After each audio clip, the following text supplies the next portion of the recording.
Izinhlangano ezahlukene zomphakathi ngokwesekwa izikhungo zomthetho ziqale umkhankaso wokuqwashisa ngokusetshenziswa kabi kwezidakamizwa, udlame olusekelwe kubulili, ukubulawa kwabesifazane kanye nokuhlukunyezwa kwezingane eOrlando West ekuqaleni kwanamhlanje. Lezi zinhlangano zikhipha amapheshana anolwazi ngobungozi bokusetshenziswa kwezidakamizwa kanye nokuthi usizo ungalithola kanjani, ulithole kuphi. Baphinde banxusa izisulu nemindeni yokuhlukunyezwa ukuthi bangafeli ngaphakathi balifuna usizo.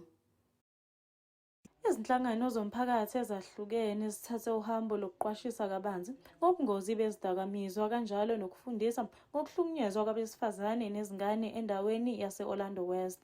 Lezi zinhlangano zithi lezi zinto seziphenduke isihlava emphakathini.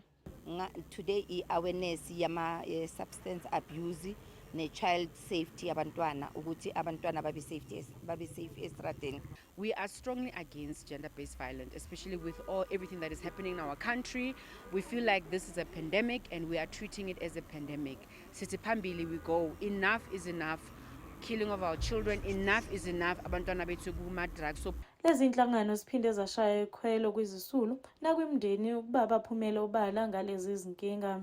Important to me to let i-community yethu yazi ukuthi gender-based violence exists. Even nathi la elokishini it does exist, as much as I'm a gender-based violence activist and a survivor of rape and emotional abuse. As representing the GBV, we want to let them know that there is help out there, and we're here to raise their awareness, to say if you ever need to come out, or because there's also a stigma of not being able to report what is happening at home.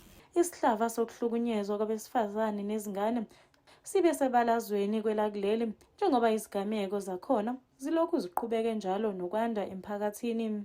Ezindabeni zeSoweto TV, nginokulunga Mthembu ngise-Orlando West.